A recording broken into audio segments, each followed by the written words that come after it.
Olá, este é o Além da Curva, seu podcast para acompanhar as melhores práticas nacionais e internacionais do mercado imobiliário. A cada episódio, um novo entrevistado compartilha sua experiência para encurtar sua curva de aprendizado. O Além da Curva é uma realização da Adit Brasil e da Met Academy. A Adit é uma entidade de atuação nacional nos segmentos de comunidades planejadas, loteamentos, desenvolvimento urbano, multipropriedade, timeshare e investimentos imobiliários, com foco em capacitação de mercado e a geração de negócios para novos associados. Acesse o site www.adit.com.br e conheça nossos conteúdos, eventos, cursos e missões técnicas. A MET oferece serviços advisory para empreendimentos imobiliários como bairros planejados, multipropriedade, loteamentos e complexos imobiliários turísticos. O advisor é um conselheiro executivo que reduz a curva de aprendizagem de seus clientes através da sua experiência, repertório e rede de relacionamento. Ficou interessado? Acesse www.matx.com.br.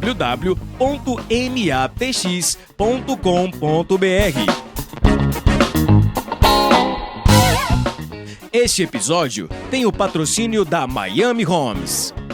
Você que procura uma forma de proteger e ainda valorizar o seu patrimônio, invista em imóveis residenciais ou comerciais em um mercado forte e seguro, os Estados Unidos. Em Miami ou sul da Flórida, conte com a expertise da equipe de Cristiano Miami Homes e Coldwell Banker, uma das maiores imobiliárias do mundo, para ajudar você com seu melhor investimento.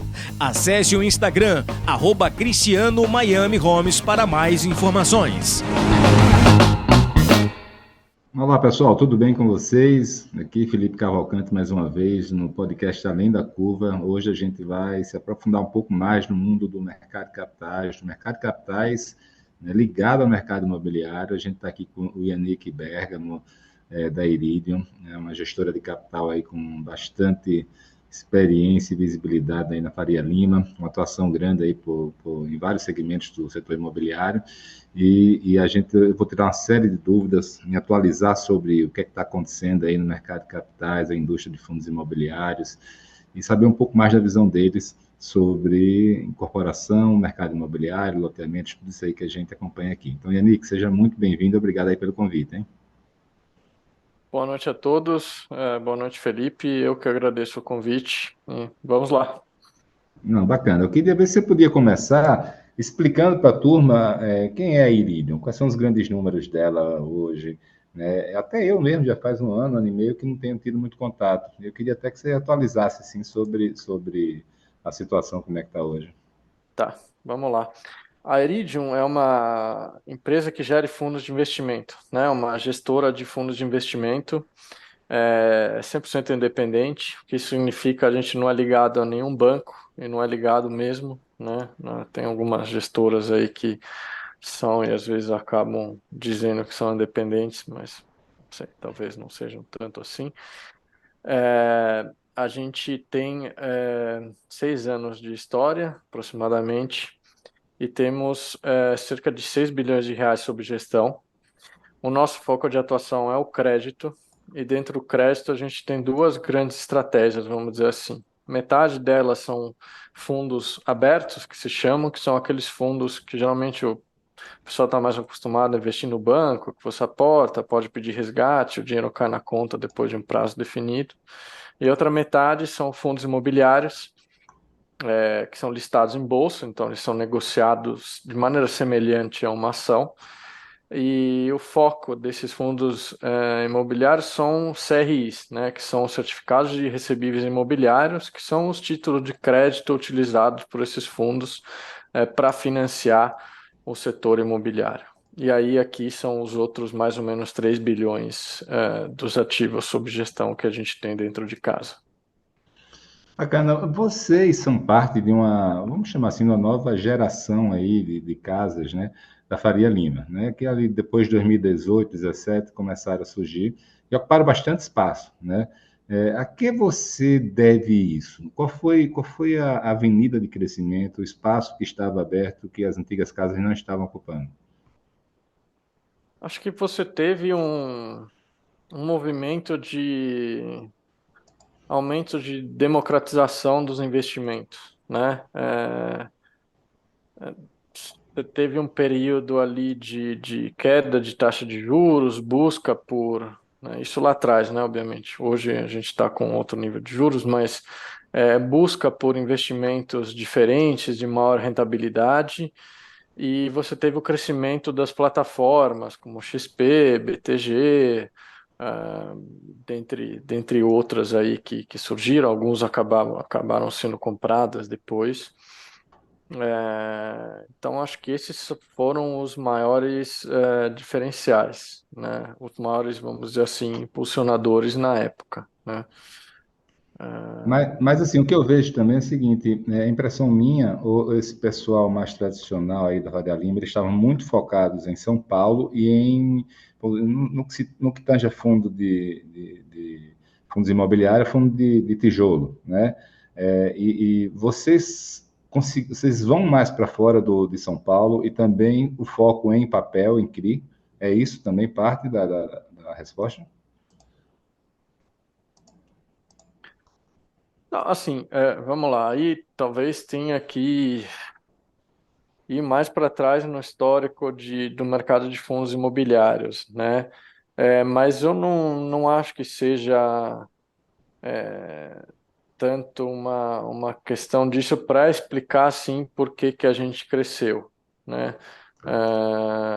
De fato, assim, as casas grandes talvez antigamente eram mais voltadas para fundo de tijolo, isso é verdade, mas não acho que seja isso que na época ajudou a gente a crescer mais. Obviamente teve essa questão que eu falei de você aumentar a democratização, né? Ou seja, não é mais só o Itaú, o Bradesco que tem produtos de investimento para oferecer, você tem essas outras casas, e obviamente ter tido uma entrega de retorno bastante consistente na época que ajudou a gente a crescer, né?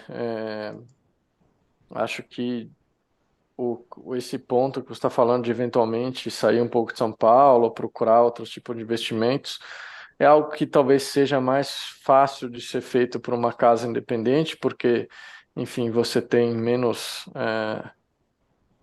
digamos, restrições impostas de cima, vamos colocar desse jeito, mas não, na minha opinião, não acho que seja exatamente isso que de fato explica o crescimento que a gente teve e outras gestoras independentes talvez tiveram.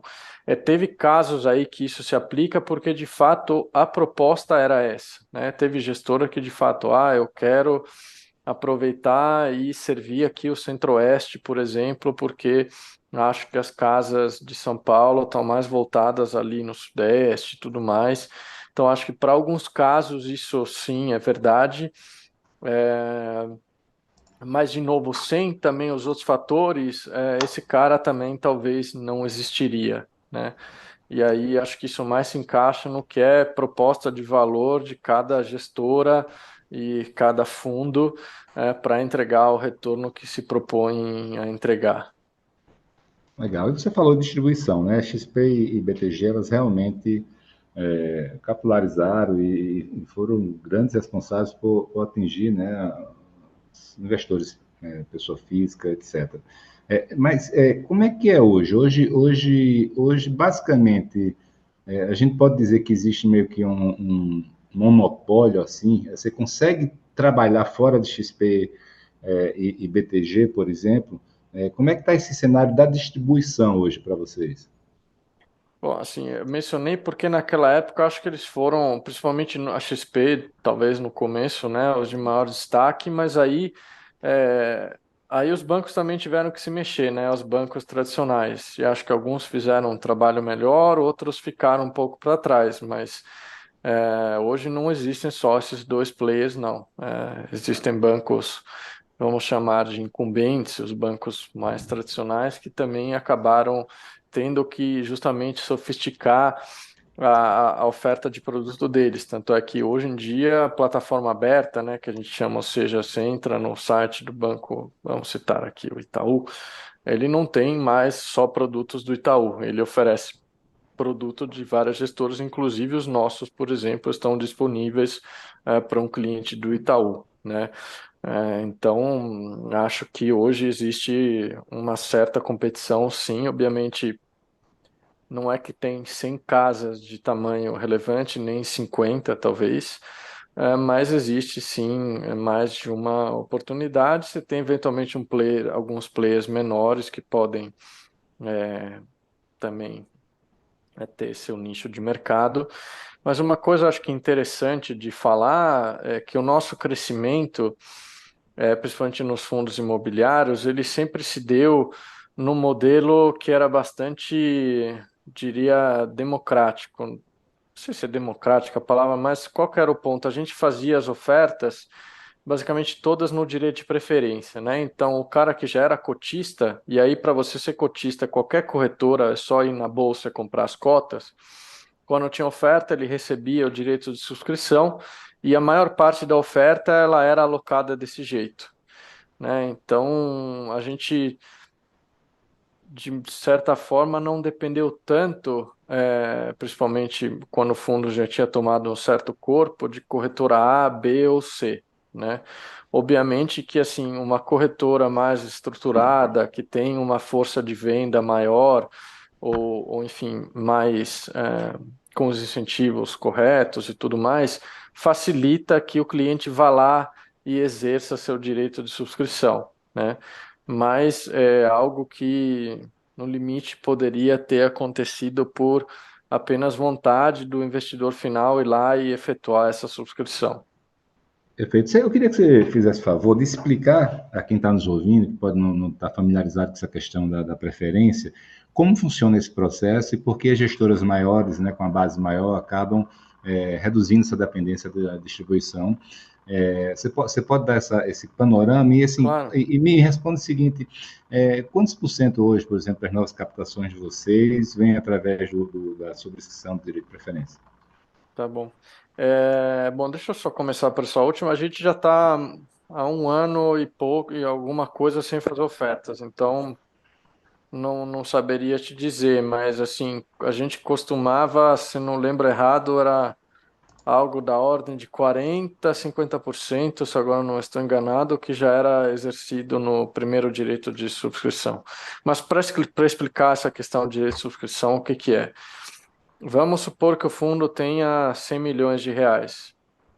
E aí a gente fala, quero captar 30 milhões, certo? Então, Felipe, você tinha 100 cotas do fundo, né? Como eu vou captar 30 milhões, a proporção disso é 30%. Então, você vai receber 30 cotas para você poder basicamente manter a sua proporção dentro do fundo. É semelhante a uma oferta de ações de uma empresa, né? A empresa vai fazer uma oferta subsequente, ali um follow-on, e quando, né, tem caso de empresas listadas que não necessariamente você precisa dar o direito de preferência, mas no caso do fundo imobiliário, pelo menos no nosso regulamento, é obrigatório ter isso. Você recebe esses 30 direitos, você tem a possibilidade de ir lá e subscrever para manter, digamos, a sua proporção no fundo. O que acontece é que nessa época existe, né, no fundo uma coisa que chama cota patrimonial, e existe uma coisa que é a cota de mercado, né?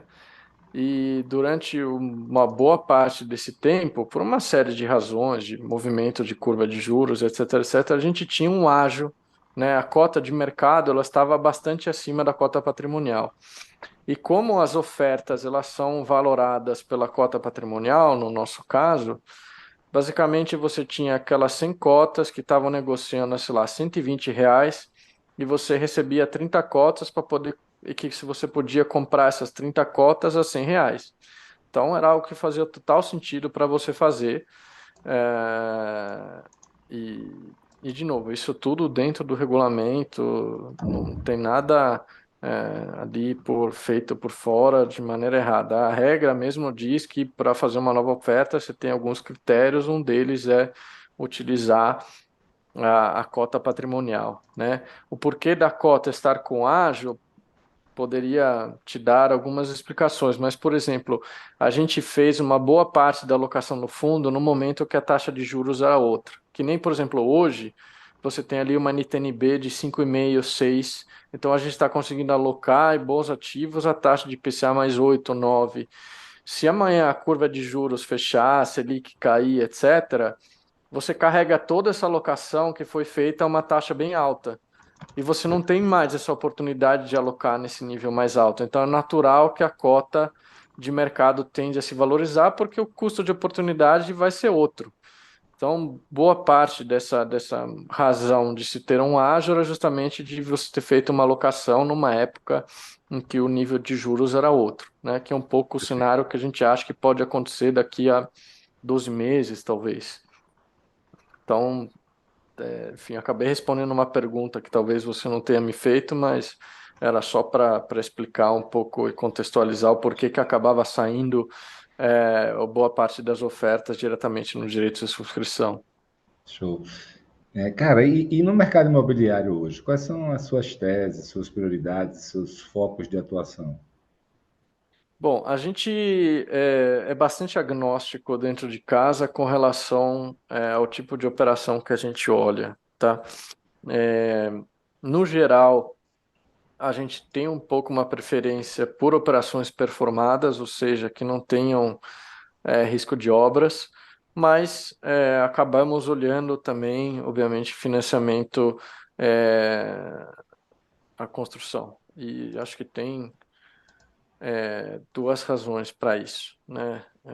Primeiro, você teve essa questão do Conselho Monetário Nacional no começo do ano restringindo um pouco o lastro para operações de CRI, então alguns tipos de operações mais criativas que às vezes a gente olhava acabam ficando um pouco mais difíceis.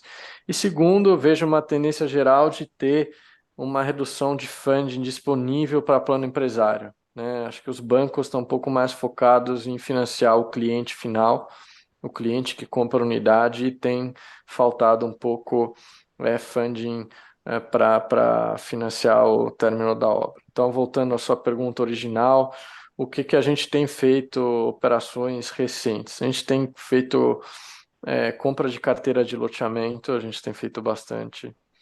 Operação de home equity, né, que é quando o cliente, quando uma pessoa física, às vezes até jurídica, quer pegar um empréstimo e dar seu imóvel em garantia. A gente tem feito bastante isso com alguns parceiros. Temos financiado alguns empreendimentos para terminar a parte de obras.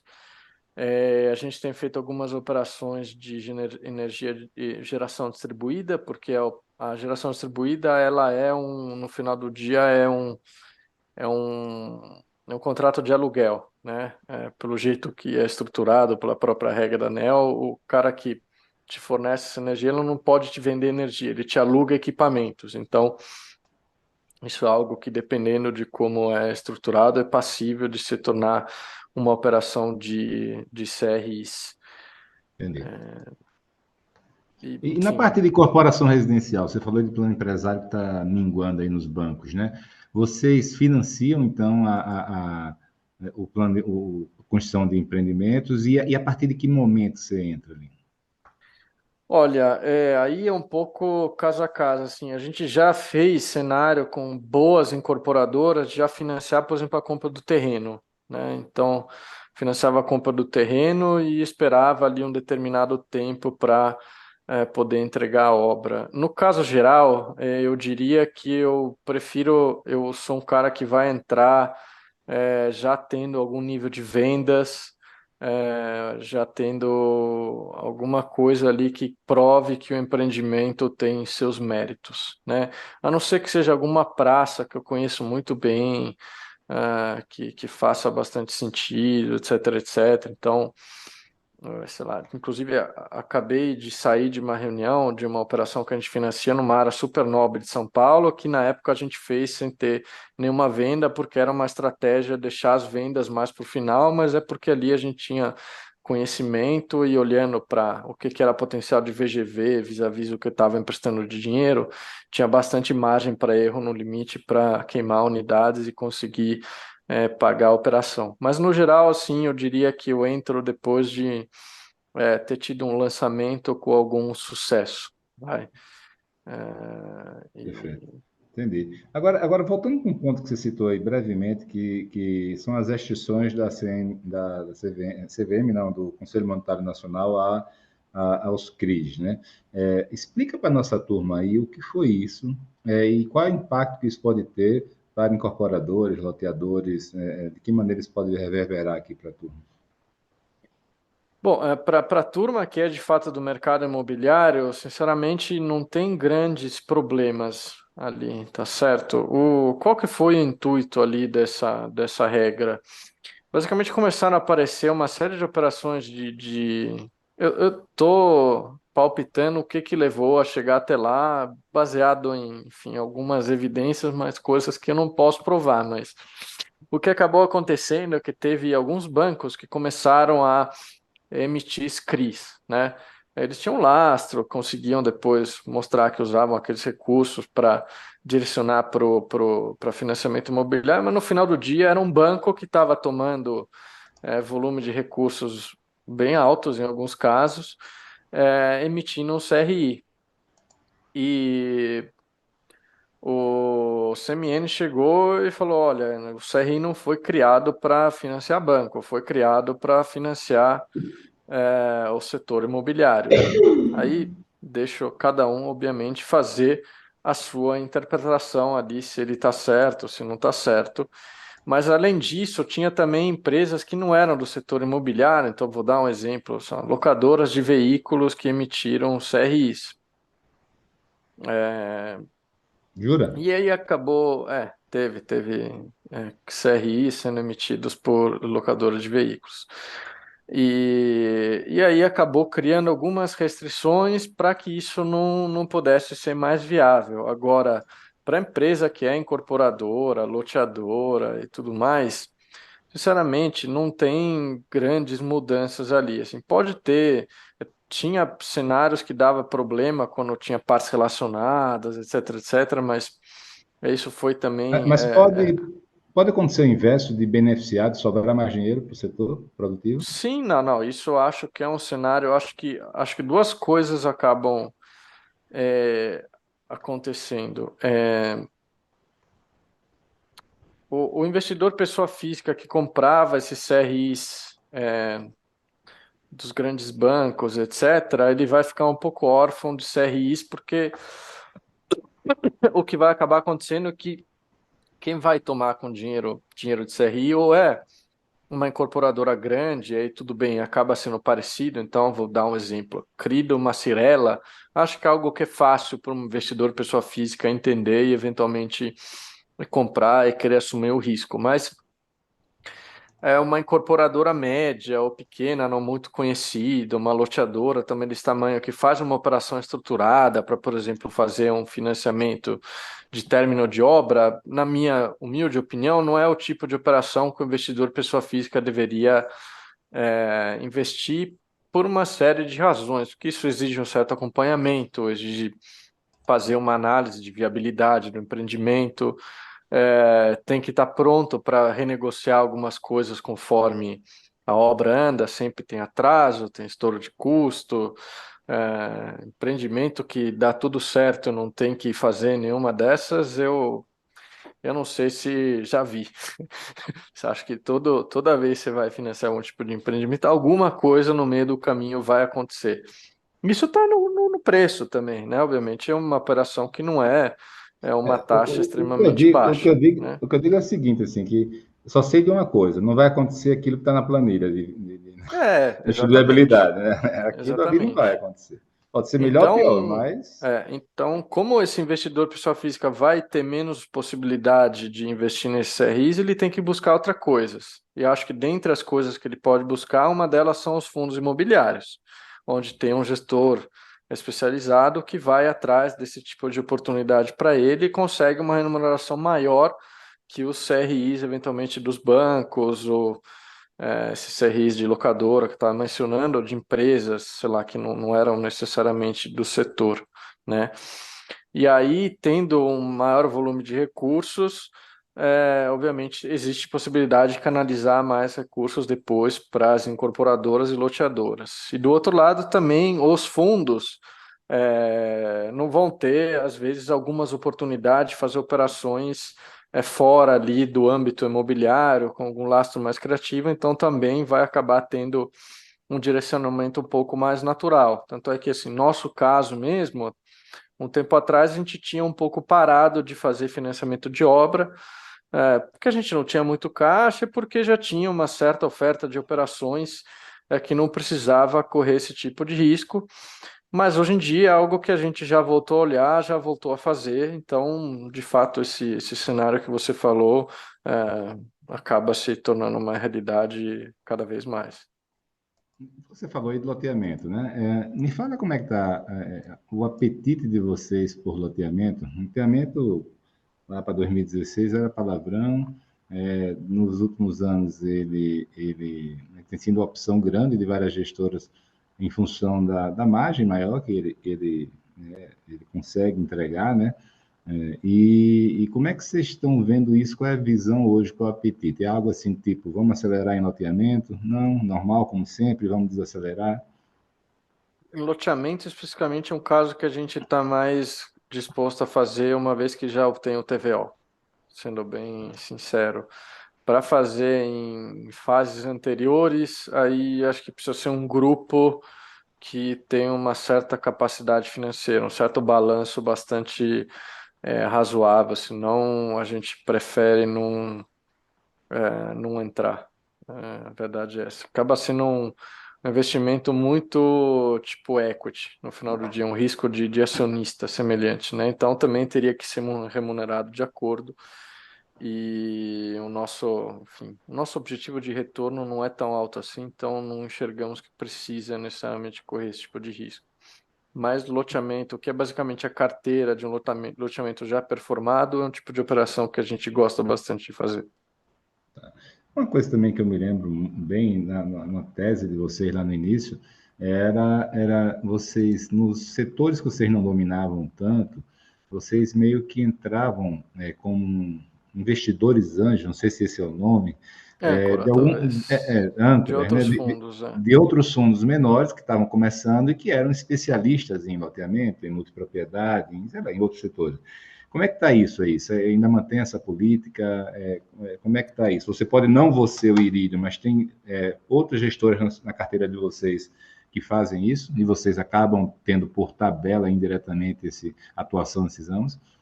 Olha, novos investimentos a gente tem evitado no momento.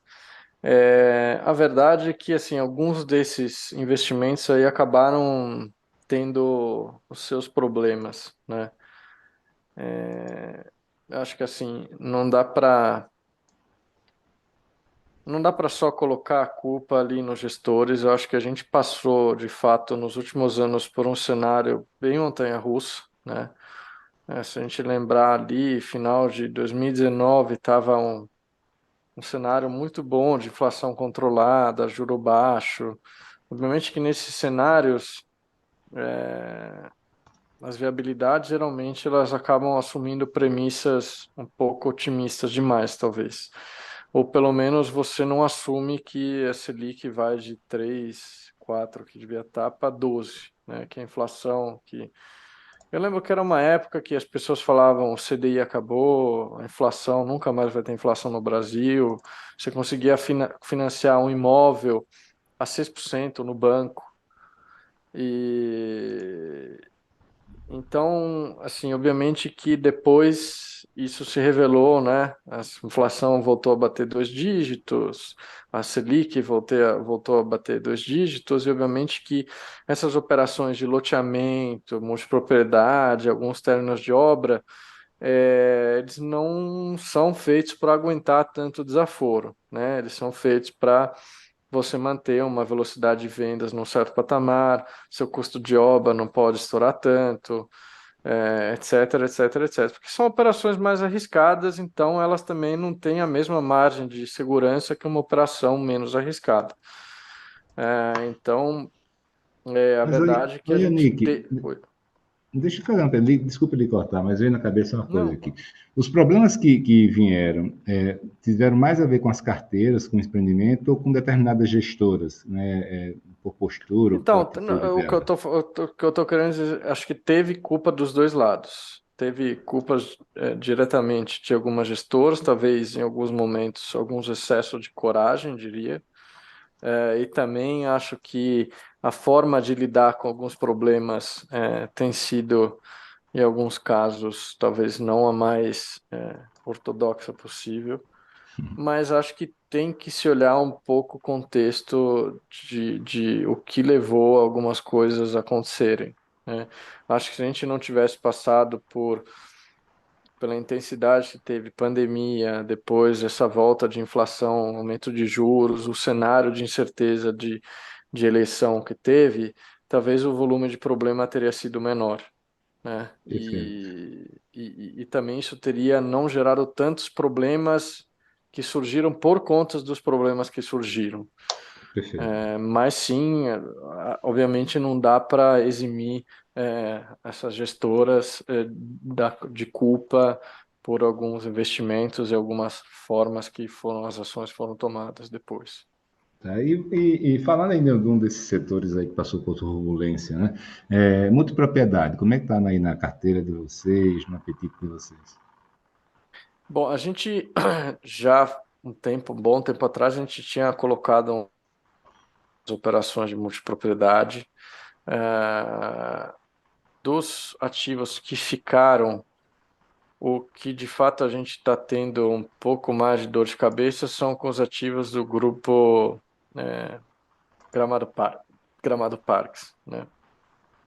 E esse é um dos exemplos assim que teve problemas por parte do empreendedor antigo, por parte da gestão nova. Acho que às vezes as coisas não são conduzidas da maneira mais transparente possível, mas eu entendo também que foi preciso tomar uma atitude mais enfática com relação ao controlador antigo. De toda forma, a gente tem 3 operações lá, né? 2 são de fato 2 empreendimentos. E são empreendimentos que são bem vendidos, tem um excesso de carteira em relação à dívida que é bastante relevante. Mas, multipropriedade, você precisa da maquininha continuar rodando, né? Você precisa das vendas, elas continuarem, porque tem também muito distrato. Então, Perfeito. a gente está tendo que fazer algum tipo de liberação ali de carteiras para que a empresa ali, mãe, vamos dizer assim, dos empreendimentos, continue operando e fazendo as vendas. E a gente tem uma operação na holding, que é um pouco mais complicada e que ainda está em fase ali de renegociação para a gente ver o que vai fazer, se vai converter em ações, se vai dar mais carência. Mas essa é uma que está dando um pouco mais de dor de cabeça. Agora, teve várias outras que também foram sucesso de operações, né? Algumas já foram quitadas de maneira antecipada, outras sempre seguindo o curso normal. Teve 2 operações que a gente tem do grupo WM. A gente tinha também a hold WM, a gente conseguiu vender isso um tempo atrás. E as operações de 2 projetos ali da WM tiveram ali seus soluços, mas hoje são operações que estão adimplentes, estão pagando amortização, pagando juros todo mês, então o negócio voltou ao normal. E que é o que eu acho onde está caminhando as operações da GPK. Só que no caso da GPK tem a conversa de eventualmente redução de taxa, que em uma das operações já foi aprovada, e a gente está negociando na outra uma forma de eventualmente fazer isso de uma maneira um pouco mais justa. Este episódio conta com o patrocínio da Miami Homes. Para proteger e valorizar seu patrimônio, invista em imóveis em Miami ou sul da Flórida. A Cristiano Miami Homes e Coldwell Banker, uma das maiores imobiliárias do mundo, vão ajudar você com seu melhor investimento. Acesse @Cristiano Miami Homes para mais informações. Yannick, quando existe um estresse, né? Você tem dois caminhos aí. O primeiro caminho é a gente se traumatizar e dizer, pô, não quero mais isso. Seja no lugar, não quero mais trabalhar naquele lugar, não quero naquele setor, etc. O outro caminho é dizer o seguinte, no final o estresse vem, você aprende mais sobre o setor, aprende a lidar, vê que pode ter sido pontual, mas que outras carteiras estão indo bem. Então, como é que ficou vocês, o trauma, entre aspas, dessa experiência? Porque, assim, não deixa de ser um stress test, né? Ou seja, foi um stress test.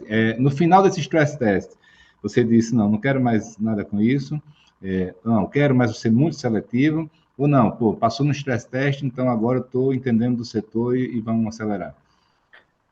Eu acho que um ponto que é importante a gente só lembrar e contextualizar uma coisa. Essas operações, na maioria dos casos, são operações que pagam IPCA mais 9, 10, 11, 12, às vezes até 14. Até mais, E aí eu só gostaria de fazer um pouco um paralelo. Vamos pegar os melhores fundos de ações que tem na indústria brasileira e olhar o histórico de retorno desses fundos de 5, 10, 15, 20 anos.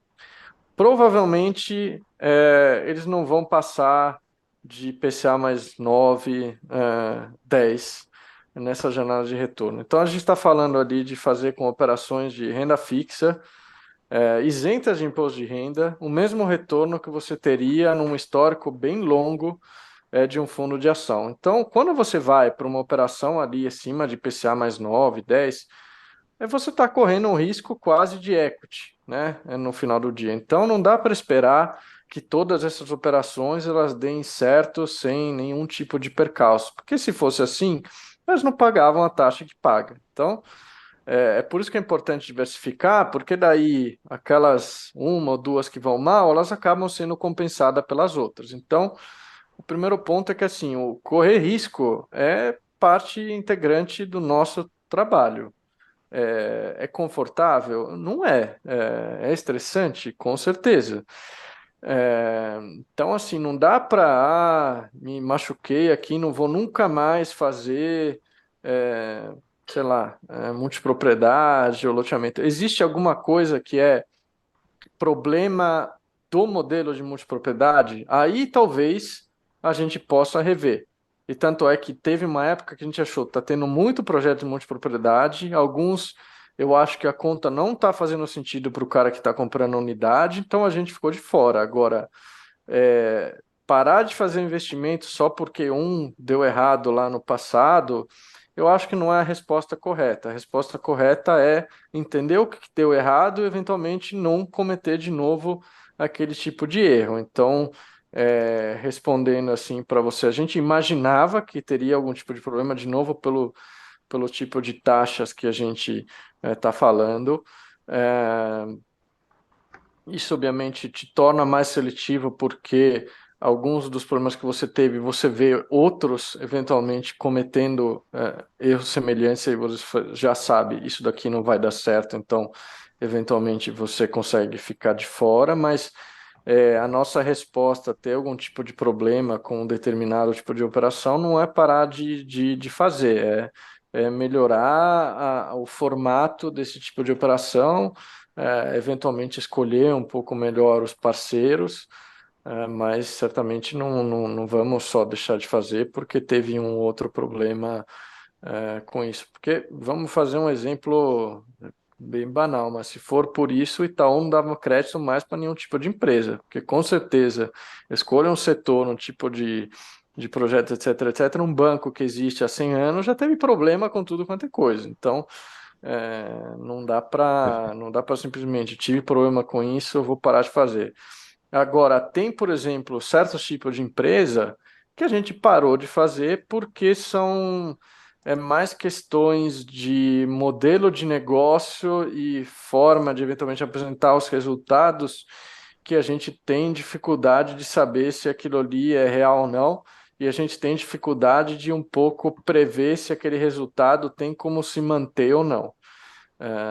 mas não acho que seja, por exemplo, o caso da multipropriedade. Agora, considerando todo o boom que teve, todas as ondas de distratos, como que hoje enfim,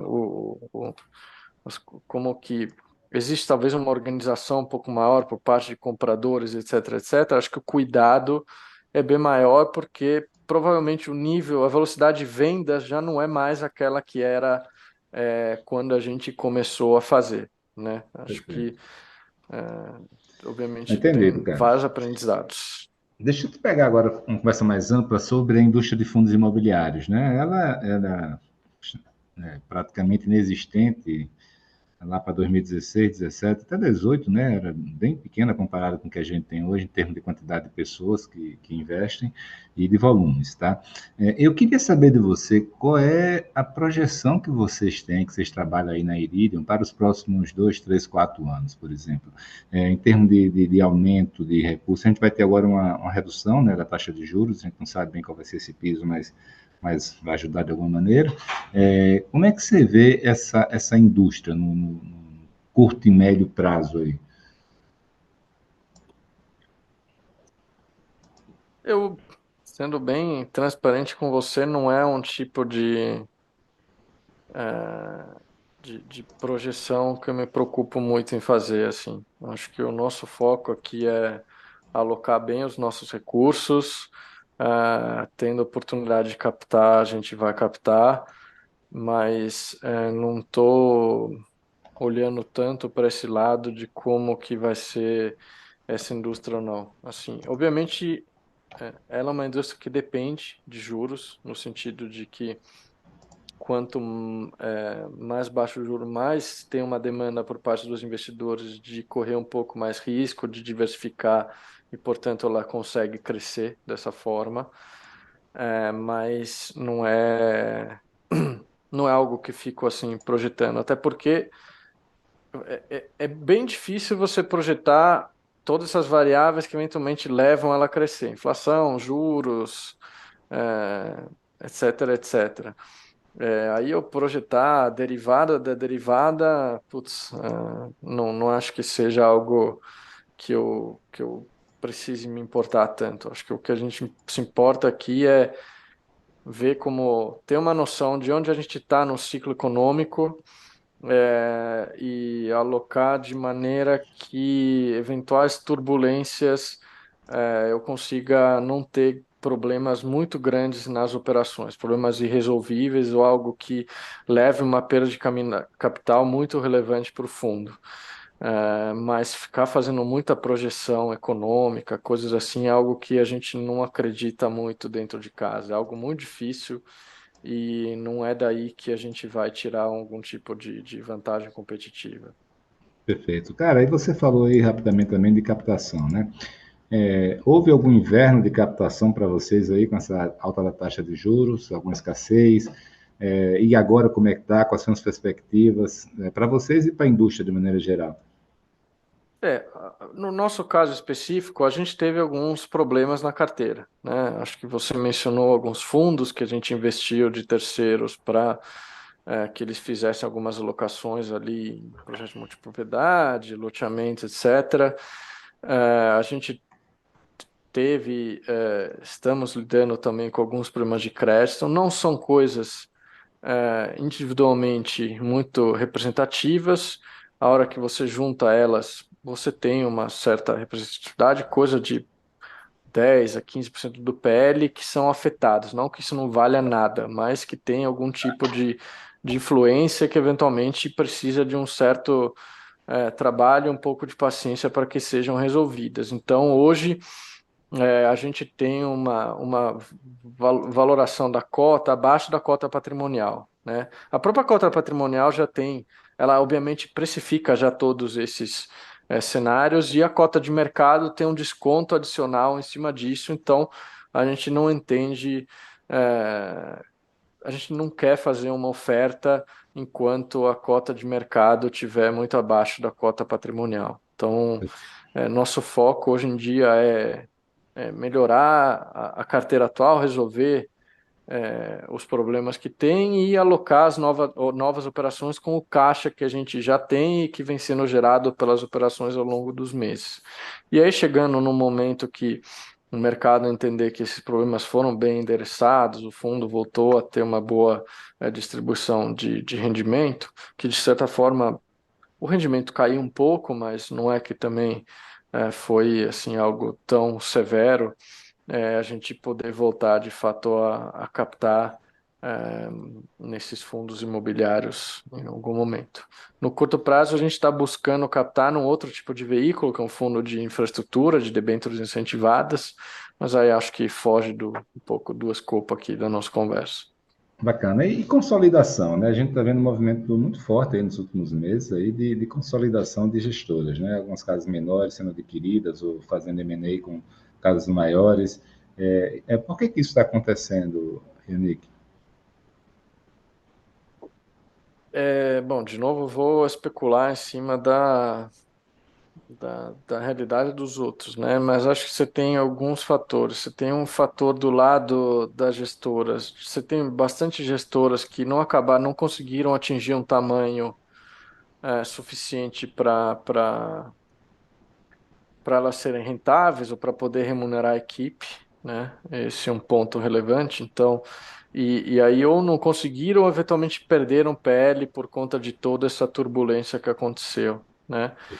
E você tem do outro lado gestoras que têm algumas, digamos assim, objetivos de crescimento um pouco mais arrojados.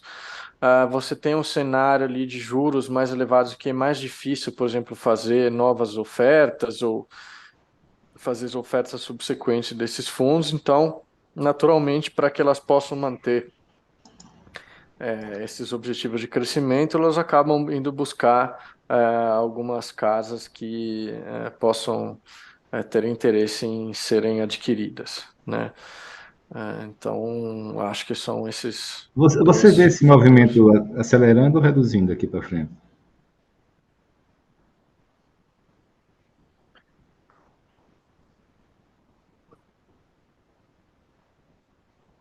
Acho que se por um lado você tem talvez uma tendência a desacelerar, porque pode ser que você tenha um cenário mais favorável para fazer novas ofertas e tudo mais. Ao mesmo tempo, tem outros players que têm aparecido querendo comprar esse tipo de gestora. Então, talvez uma coisa acabe compensando a outra, né? Obviamente que acho que ali, para casas muito menores, vai ser mais difícil, porque nesse caso quanto menor o volume, mais fácil vai ser captar isso no mercado diretamente. Mas, ao mesmo tempo, para casas maiores, talvez esse interesse continue. E existe um outro ponto que tem também lugares que buscam também a equipe que está nessas gestoras, né? Então, dependendo, tem esse atrativo de conseguir essa mão de obra também qualificada para poder tocar a gestão desses fundos. Então, acho que acelerar talvez não vai, mas acho que vai ter casos que o interesse vai permanecer por conta desses dois fatores, né? E o Brasil, né, que por causa da isenção, etc., se caracterizou muito com os fundos imobiliários, né, um foco muito grande de pessoas físicas, né? Eu queria saber de você o seguinte: quais são as dores, as dificuldades, as peculiaridades de lidar com a base de milhares de pessoas físicas em vez de alguns poucos investidores qualificados ou profissionais? Olha, é o que eu te falei, eu acho que faz mais sentido esse investidor investir num fundo do que ele ir atrás de comprar direto essas operações. Então, acho que o que tende de fato, às vezes, uma distorção aqui é que você tem investidor pessoa física comprando direto um crédito que precisa de um certo conhecimento especializado para acompanhar. Com relação aos fundos, eu acho que assim, muitas vezes eu acho que primeiro falta um conhecimento mais básico de investimento e filosofia de investimento, eu diria, né? O que que é risco e entender um pouco de fato o tipo de risco que você está correndo, né? E existe um agravante aqui nos fundos imobiliários, principalmente CRIs, que é a falta de vivência com operações de crédito, né? Então, existe muito cotista que questiona, toda vez que você vai dar um waiver, parece que você, sabe, está fazendo algo completamente absurdo. E às vezes não tem o que fazer, né? Assim, a execução nem sempre é o melhor caminho a ser tomado, né? Por mais que possa parecer que você está fazendo o seu dever, às vezes a negociação é uma forma de você conseguir recuperar mais dinheiro. E no final do dia é isso que me interessa, maximizar o retorno, não é aparecer aqui que estou fazendo trabalho super complicado, envolvendo advogados e não sei o quê. Muitas vezes isso não é a atitude certa a se tomar. Agora, existem casos que também é. Só que sempre tem que sempre se ponderar os prós e contras de ambas as opções, né? E aí, obviamente, que o cotista acho que não consegue enxergar muitas vezes porque ele não tem, obviamente, acesso a todas as informações que eu tenho estando aqui no lado da gestão, e ele não tem, primeiro assim, porque ele às vezes não tem tempo de fazer isso, mas segundo, porque não tem nem como ter, porque eu não posso abrir certas informações que são muito estratégicas, né? Se eu sair abrindo todas essas informações, de repente o cara que eu estou negociando vai usar isso para favor dele. Então, acho que existe um pouco. Entendo que existe um certo desconforto por não ter acesso a todas as informações possíveis e imagináveis, né? Mas acho que ainda existe uma certa desconfiança por parte de alguns cotistas que o gestor não está tomando as melhores decisões em nome dos cotistas. Acho que o gestor só está ali olhando a taxa de administração, mas não é bem assim, né? Ei, Até Nick, porque sabe o que me lembra, cara? Grupo de WhatsApp de condomínio, né? Ou de associação, assim, porque é uma loucura, né? É uma loucura, assim. E as pessoas menos razoáveis é que acabam tendo mais voz, né? E começa um nível de agressividade muito grande. Aí a minha dúvida eu acho que vocês não tiveram treinamento como gestores de recursos para lidar com esse tipo de ambiente, né?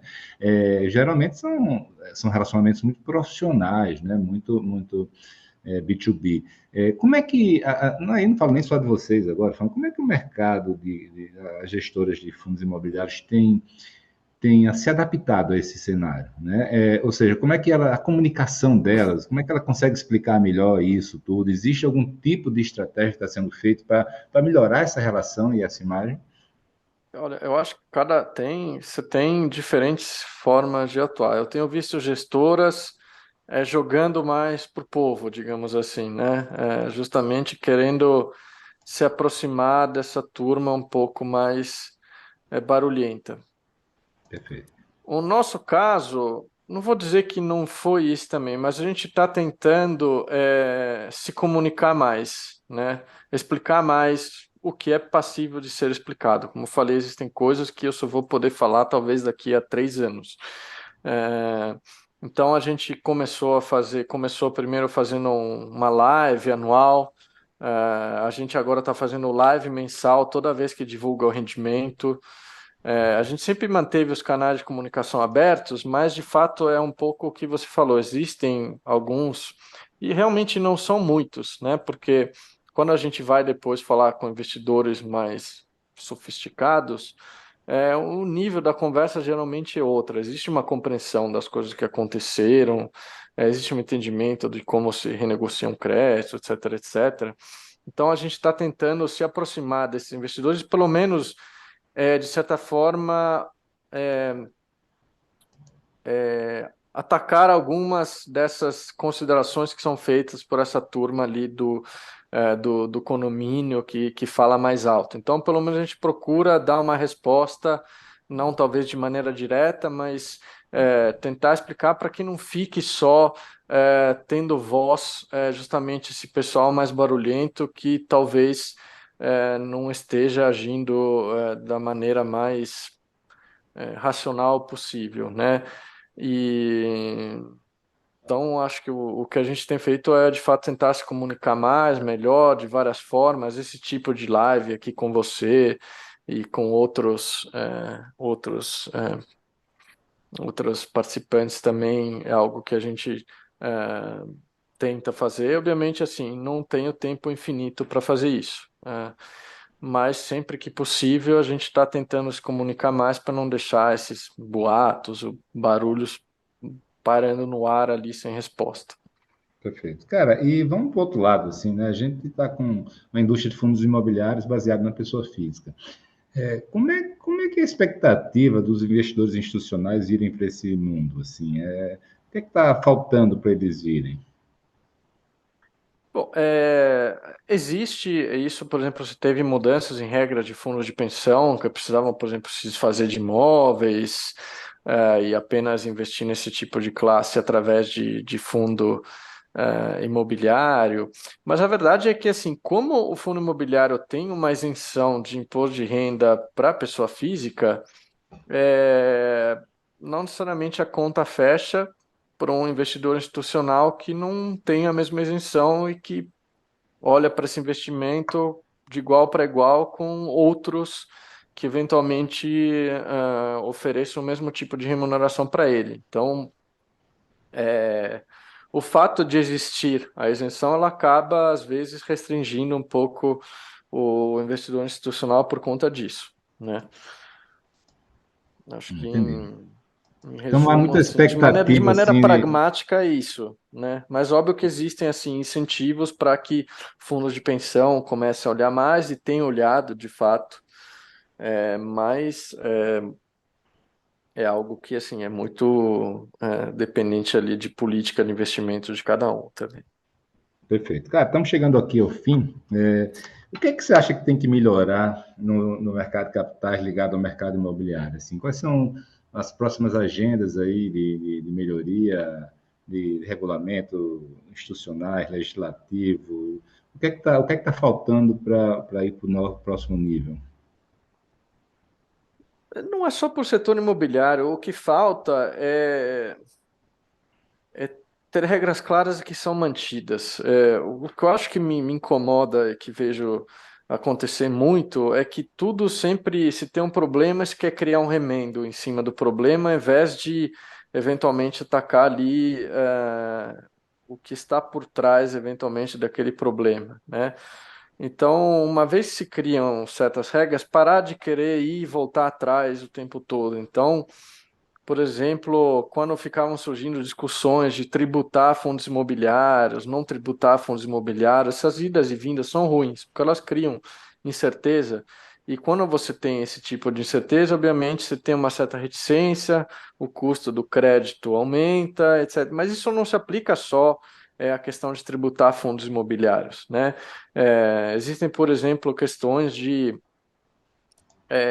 como alguns processos de recuperação judicial estão sendo conduzidos agora, te levam bastante a questionar certos tipos de operações e se elas são precificadas corretamente. Então, o que eu diria que falta é um ambiente de negócios que seja um pouco mais estável e com menos idas e vindas, né? Acho que é para tudo no Brasil, né, cara, no final É das para contas. tudo, mas é isso. Não precisa de fazer grandes milagres assim. Já existe, o fundo imobiliário já é um veículo, funciona bem.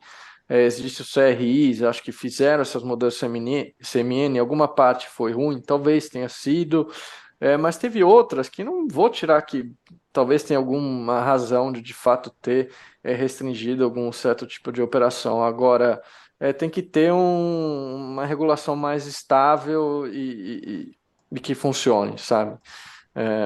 Acho que é isso que ajudaria. E não ficar criando um monte de casos específicos. Ah, vamos criar não sei o que para ajudar a financiar empreendimentos na região X, Y, Z. Não, vamos fazer um negócio que funciona para todos os casos. E aí, de fato, você vai ter melhora também na região X, Y, Z que você quer afetar. Mas não adianta só ficar criar remendos para resolver situações pontuais e o resto fica ali meio naquele eterno voo de galinha, né? Então, eu diria que é isso, é mais Perfeito. estabilidade ali regulatória, digamos.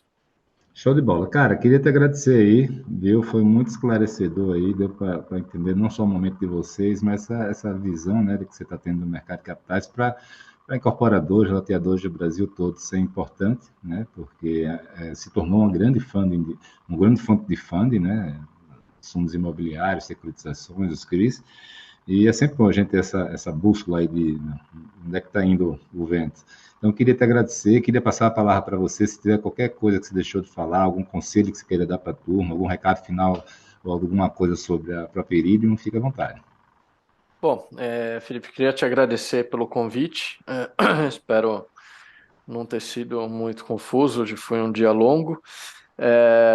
E, obviamente, deixar o recado para quem está nos ouvindo, que estamos à disposição para tanto tirar dúvidas, esclarecimentos com relação ao desempenho dos nossos fundos, e também a gente está à disposição caso algum dos seus ouvintes queira eventualmente discutir com a gente a possibilidade de tomar recursos através dos nossos fundos. Então, acho que a gente tem um site, www.iridiumgestão.com.br, tem canais nas redes sociais, tem um e-mail, que acho que é contato@iridiumgestão.com.br, que o pessoal pode nos procurar lá, e eventualmente, quem sabe, não sai algum negócio aí.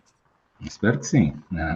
No final, a DITA é muito interessante, que ela tem dois grandes focos: a educação, que a gente está falando aqui, mas geração de negócios. Ao contrário de outras entidades que são mais ligadas à advocacy, né? A gente tem muito orgulho disso, né? Então, Yannick, muito obrigado, cara. Muito sucesso aí, continue com essa ascendência aí, com todo esse sucesso que vocês têm tido, tá? Grande abraço para você. Eu que agradeço, Felipe. Um abraço. Tchau. Este episódio conta com o patrocínio da Miami Homes. Para proteger e valorizar seu patrimônio, invista em imóveis em Miami ou sul da Flórida. A Cristiano, Miami Homes e Coldwell Banker, uma das maiores imobiliárias do mundo, vão ajudar você com seu melhor investimento. Acesse @Cristiano Miami Homes para mais informações.